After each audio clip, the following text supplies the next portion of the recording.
Forrest from WQXR, and welcome once again to another artist check-in. This might be better titled an organizational check-in, since we're talking today about the 50th anniversary of New York's own Orchestra of St. Luke's. Joining us is the president and executive director of the orchestra, James Roe. Jim, great to see you again. Good to see you, Elliott. Thank you so much for featuring the Orchestra of St. Luke's on this big anniversary for us. So I do have a sense of how this organization was formed. Maybe you could tell us the story. So it goes back to the Village in the 1970s. The very first concert of St. Luke's Chamber Ensemble was on October 26th, 1974. And it was the first of a 7-concert series. We still have the brochure from that first year. It says 7 exciting Saturday nights at 8:15. And that first series included world premieres, it included Renaissance music, it included 18th century, 19th century, 20th century music. And I think it really planted the seeds for what the Orchestra of St. Luke's would become, which is one of the most flexible and innovative ensembles today. And, if you think of what's happened since that first concert in October of 1974, since then, we've played thousands of concerts. We've made over 200 CDs, won 4 Grammys. We've made over 120 record albums, founded a youth orchestra, founded a Bach festival, founded a composition institute, built the Domena Center. It's a really vibrant, dynamic organization. What was the original vision? All those things have happened, which has just been really glorious, but what was the original vision to distinguish it from some of the other chamber ensembles in our community? It was always about the personality of the players and giving them a chance to sing forward with their own voice. And I'm not sure that in 1974 anyone could have imagined all the things that would have unfolded, but that belief in that core group of players really, and what they had to say, continues to this day. And in fact, 2 players who played during that first season are still playing with us every time we perform. And that's the violist Louise Schulman and oboist Stephen Taylor. And they have been playing for 5 decades with the Orchestra of St. Luke's. And having that connection to the musicians has always been a part of it, and you're evidence of that. You were a player, right? And before you became the administrator. Long before, in fact, Elliott, I've been on the payroll of the Orchestra of St. Luke's for 30 years. And the One first... way or another. Yeah, it's true. The first professional job that I had out of Juilliard in the 1990s was with the Orchestra of St. Luke's. And I met a couple key players at that point, and my career expanded from there. And certainly I couldn't have imagined at that time that I'd be the executive director. But, the organization is just so vital to the city. The work feels vital. The work feels really important and meaningful. And go back just a moment, if you would, to talk about the musicians' collaborative spirit. Is it a group decision for the repertoire? Is it really handed down from on high from a music director? How does all that work? So we play so many different kinds of concerts and with so many different presenters. I think the place where you really see the musicians involved with the orchestra is in a couple really important ways. One is governance. And so we have 3 musicians who are on the board of directors, and that's in our bylaws. So the musicians themselves, their voice and their vote is part of charting the course for the future. Likewise, in the choice of new players. And so, any organization that's turning a half a century old and is thinking about the future has to think about bringing in new people. A few years ago, we increased the size of our core ensemble by 50%. And so we have all these positions to fill, and our players are so excited about opening the doors and bringing in new people. And I think there's something very special when you have a brand new player sitting next to Steve Taylor or Louise Schulman, who've played for 50 years. And there are things that can only get passed along person to person. Stories, style, culture, and all those things are happening right now. So I think that we look to the musicians really for these areas of of important influence for the company. And there is discussion about conductors, there's discussion about repertoire, but I feel like the deeper connection of the musicians to the organization is in these areas of governance and choosing the next generation of players. This little church is not the only venue, obviously, that you perform in. What role has Carnegie Hall played in the evolution over these 50 years? So Carnegie Hall presented the Orchestra of St. Luke's for the first time in November. It was November 25th, 1984. So 40 years, 50 years for the organization, 40 of those years presented by Carnegie Hall. And it was really Carnegie Hall where we took our name. We were the St. Luke's Chamber Ensemble at the church. We moved to become the Caramore Festival Orchestra in the summers. And then when we came to Carnegie Hall, it became the Orchestra of St. Luke's.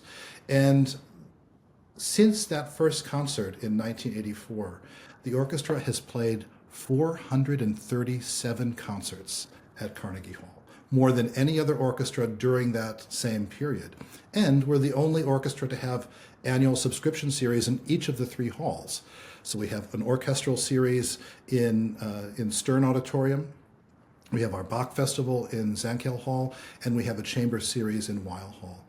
And we do additional projects as they come up with Carnegie Hall throughout the year. But when our players walk on stage, they feel absolutely at home in that great stage. And there's something special about that kind of familiarity and the music making that results. I'm guessing you've been planning the events surrounding your 50th anniversary of Orchestra of St. Luke's for a while. Tell us what's coming up. Well, the season started with a return to the very place of our origin, to Church of St. Luke in the Fields, on the very day of our very first concert, which we're excited will be broadcast on QXR coming up this week. One of the ways that we thought we wanted to celebrate this year was an expansion of what we do. So I mentioned that we have these three series at Carnegie Hall, one in each of the three halls.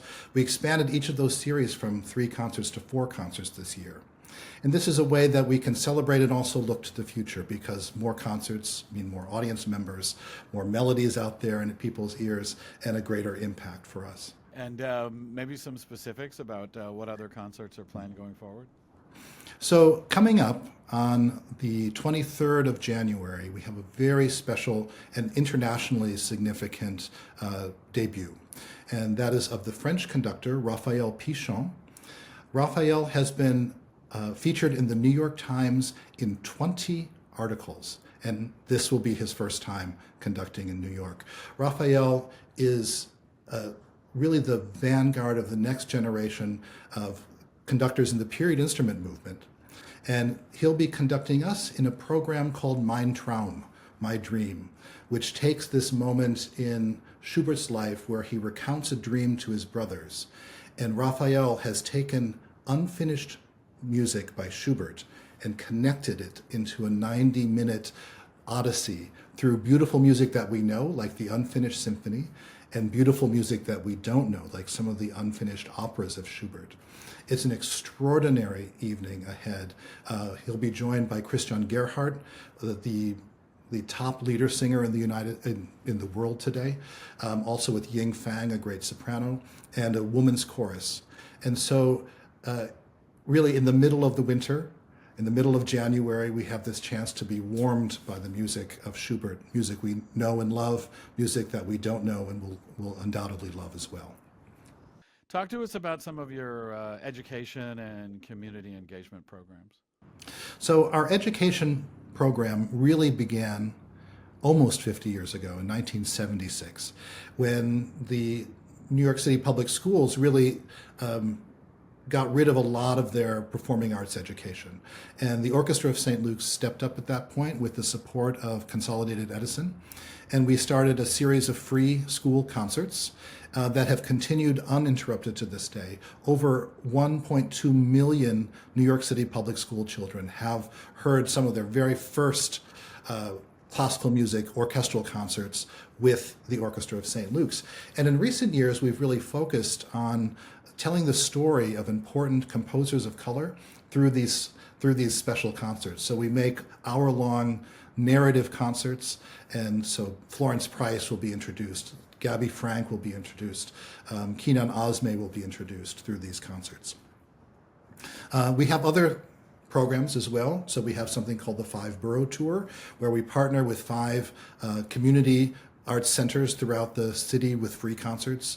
The focus this year will be on the music of Chen Yi, the Chinese American composer. We have a youth orchestra, which we founded 11 years ago here in Hell's Kitchen.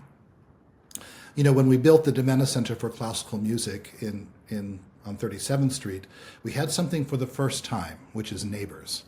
And we were in one place, and we listened to the neighbors and found that there was a real lack of instrumental instruction in the neighborhood. So we started the Youth Orchestra of St. Luke's at the Police Athletic League in Hell's Kitchen. We put out 11 stands. We had 11 students. Today it's 150 students at 5 sites throughout Hell's Kitchen. There are 30 group classes each week in 5 different sites where the young people learn, and we've now started to see our students matriculate into Juilliard Pre-College, the ISO, New York Youth Symphony, and it's just exciting to see these young students really coming into their own. So looking into your crystal ball beyond the 50th anniversary celebration, the next 10, 15, 50 years, what's the future of Orchestra of St. Luke's? We've done so much, and yet it seems like there's so much to do.